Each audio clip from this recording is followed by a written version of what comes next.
Good evening, guys. I just made Mickey's Lazy Turkey Pot pan with biscuits.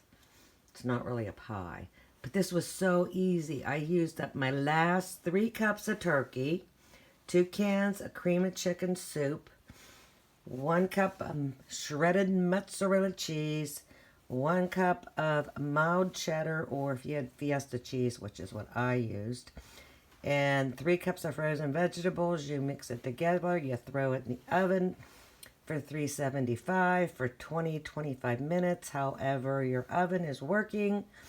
And I half baked the biscuits, and then the last 10 minutes, make sure you lower your temperature to 350 and put them in for another 8 minutes, and this is to die for.